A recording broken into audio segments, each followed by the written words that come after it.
ለቀጣዩ የምርት ዘመን ስኬታማነት የቅድመ ዝግጅት ስራዎች እየተከናወኑ መሆኑን የወረዳው ግብርና ጽሕፈት ቤት አስታወቀ። አስከተማ ሚያዝያ 29 2017 ዓ.ም በዋግኽምራ ብሔረሰብ አስተዳደር በጋዝጊብላ ወረዳ ለቀጣዩ የምርት ዘመን ስኬታማነት የቅድመ ዝግጅት ስራዎች እየተከናወኑ መሆኑን የጋዝጊብላ ወረዳ ግብርና ጽሕፈት ቤት አስታውቋል። እንደ ወረዳ በ2017-18 የምርት ዘመን 19667 ሄክታር የሚታረስ መሬት መኖሩን የገለጹት በጋዝጊብላ ወረዳ ግብርና ጽሕፈት ቤት የሰብል ልማት ቡድን መሪ አቶ ተፈራ ሙልዬ በተለያዩ የሰብል አይነቶች በመሸፈን 283117 ኩንታል ምርት ለመሰብሰብ ታቅዶ ወደ ስራ መገባቱን ተናግሯል። ከቅድመ ዝግጅት ስራዎች ውስጥ የእርሻ ስራ እንቅስቃሴ ቀዳሚ ተግባር መሆኑን የጠቆሙት ቡድን መሪው በአንደኛ የእርሻ ስራ እንቅስቃሴ 19667 ሄክታር መሬት ለማልማት ታቅዶ 16915.5 ሄክታር ወይም የእቅዱን 86 በመቶ የእርሻ ስራ መከናወኑን አንስተዋል። እዚህም 18900 አርሶ አደሮች መሳተፋቸውን ገልጸዋል። ተመሳሳይ በሁለተኛ ዙር የእርሻ ስራ እንቅስቃሴ 10816.5 ሄክታር መሬት መከናወኑንና የእቅዱን 55 በመቶ መሰራቱንም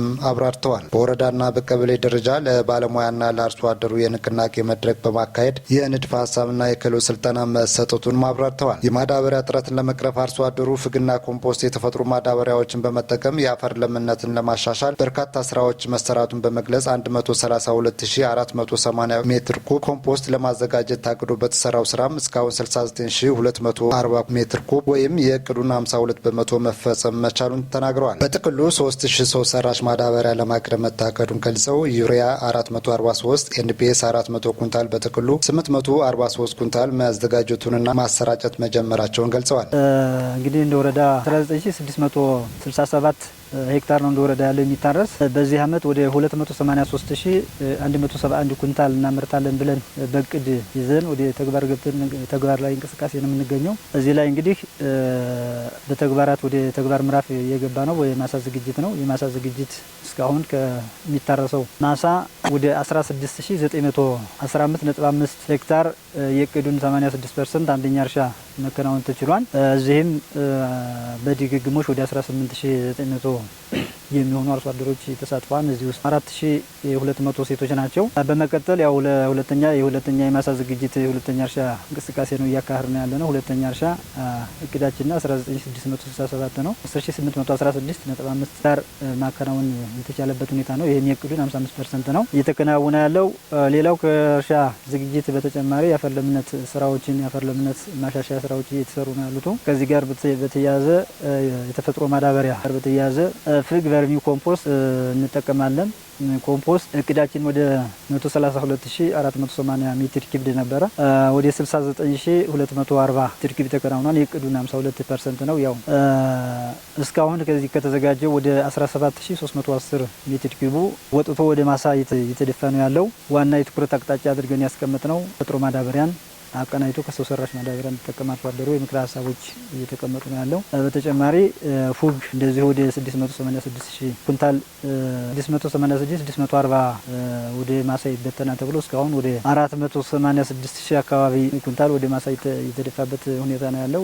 ይህም የእቅዱን ወደ 70% ወደ ማሳ እየተደፋ ነው። ያው በፍግ በመበተን እኛ አካባቢ በጣም የተሻለ ልምድ ያለ አርሶ አደሩም ቤተሰቡንም አህያም እየጫነ በስፋት ወደ ማሳ ሲያደርስ ይገኛል። የተሻለ ልምድ ያለ እዚህ ላይ። ሌላው ያው ቨርሚ ኮምፖስት ለተወሰነ እንዳለ ነው። ወደ 108 አካባቢ አርሶ አደሮች ይሰራሉ ብለን በእቅድ ይዘን ወደ 118 አርሶ አደሮች እስካሁን ባለው እየሰሩ ነው። ግን ከትሎቹ እስካሁን ወደ 200 ኩንታል የተሰበሰበበት ሁኔታ አለ። 3000 ኩንታል ነው እናሰራጫለን ብለን ያዝ ነው። ዩሪያ 443 ዳብ ወደ 400 ኩንታል ገብቷል። በድምሩ በወረዳ ደረጃ እስካሁን ወደ 843 ኩንታል አለን። እንግዲህ ከእቅዳችን ወደ 3000 ኩንታሉን ለ8000 አርሶ አደሮች እናሰራጫለን ብለን ነው በቅድ ይዘን የነበረው። ማሳቸውን ለመኸር እርሻ ስራ ዝግጁ እያደረጉ ያገኘናቸው አርሶ አደር አሰፋ ታከለ ከእርሻ ስራ ጎን ለጎን ኮምፖስትና ፍግ በማዘጋጀት ላይ መሆናቸውን ተናግረዋል። ያው እንግዲህ እኛ አሁን እያደረግን ያለ ነው ያው የእርሻ ዝግጅታችን የመጀመሪያ እያረስን ያለ ነው። አሁን የአንደኛ ዙር እርሻ ነው። ይህን የአንደኛ ዙር እርሻ ደግሞ ያው አሁን የክስከሳ ስራ ነው ይዘን ያለ ነው። ክስከሳውን እንግዲህ የምናደርገው ያው አሁን ከሰከስ ነው። አሁን ደግሞ ከአንድ ወር በኋላ ደግሞ ያው በቃ የሚባለው ሁለተኛ እርሻ የሚባለውን እናዘጋጃለን ማለት ነው። ያ ማለት እንግዲህ ሁለተኛ እርሻ የሚዘጋጀው ቢያንስ ለማዳበሪያው እንዲዋሃድ ሲቀጥል ደግሞ እርሻው ከተላላመ የእህል ለምነቱና የምርታማነትን ይጨምራል ማለት ነው። ኮንፈስት አዘጋጀት በተመለከተ ኮንፈስት እንግዲህ የሚዘጋጀው ገና የመኸሩን ሰብል እንደሰበሰብነ በማግስቱ ነው። ያ ማለት ተሳርሶ ላይ ነው እንግዲህ ኮንፈስት የሚዘጋጀው። አሁን የሚታረሰው እርሻ ጋር ተጨምሮ አብሮ ይታረሳል ማለት ያ ማለት መሬቱ አፈሩ እየተብላላ ልክ እንደ ፉግ ማለት ነው። ፉግ ማለት ነውና ልክ ማዳበሪያ ሁለተኛ ማዳበሪያ የሚባለው የኮንፈስት ዝግጅት የተፈጥሮ ቀድመን እናዘጋጃለን። አሁን ደግሞ እርሻውን ስናለሰልሰው አብሮ ይዋሃዳል ማለት ነው። አዘጋጅተን ወደ እርሻው በትነን አክለን አብረን እያቀላቀልን እያረስነው ነው ማለት ነው። ሌላኛው አርሶ አደር ፀሐዩ ዘውዱ በበኩላቸው ከእርሻ ስራው እስከ የተፈጥሮ ማዳበሪያ ዝግጅነት እየሰሩ መሆናቸውን ተናግረው የማዳበሪያ አቅርቦት በወቅቱ እንዲቀርብ ጠይቀዋል። አሁን የበልግ እርሻ ዘር ነው እየዘራ ነው ያለ ነው። የመጀመሪያ እርሻ ክስከሳ አለ፣ ደግሞ ማረስ አበቃ ምንለዋለን የምናበቀው። እዛ ቀጥሎ ደግሞ አሁን ወደ ዘር ገብተናል። ያው ዝናብ ስለጣለልን ሁሉም አርሶ አደር ወደ አዘርት ገብቶ ነው ያለው ማለት ነው። አሁን ሶስተኛ ነው ማርሳት መዘራቴ። የመጀመሪያ ክስከሳ ከስክሻታለሁ፣ አብቄያታለሁ። እዛ ቀጥሎ ደግሞ አሁን ዘር ነው እየዘራሁት ያለ። ኮንፈስት ተቀላቅሎበታል። በዚያ ልክ ነው የተሻለ ምርት ለማግኘት የተሻለ ጥረት እያደረግን ነው ያለ ነው። ማዳበሪያ በወቅቱ አልደረሰልንም። ማዳበሪያ ቀላል መዝራት እንችልቆ ያው ማዳበሪያ በወቅቱ ባለመድረሱ ያው ፎግ እየረጨን ነው እያረስን ያለ ነው ማለት ነው። ማሽን ላይ እየዘሩ ያገኘናቸው አርሶ አደር ዲያቆን ጸጋዬ በበኩላቸው ማሳቸውን ከአንደኛ እስከ ሶስተኛ የእርሻ ስራ እንቅስቃሴ በሚገባ ማከናወናቸውንና የተፈጥሮ ማዳበሪያን በማዘጋጀት ላይ መሆናቸውን አንስተዋል። እርሻን በመጀመሪያ ከስክሼ ሁለተኛም ደግሞ አብቄ አዘጋጅቻለሁ። አሁን ግን ለዘር ተሰልፌ ነው ያለሁና ለቀጣይም ደግሞ ውጤታማ ምርት ለመሆን ደግሞ ኮምፖስት ጭረን አዘጋጅተን ያለን ለመበተን ዝግጁ ነን።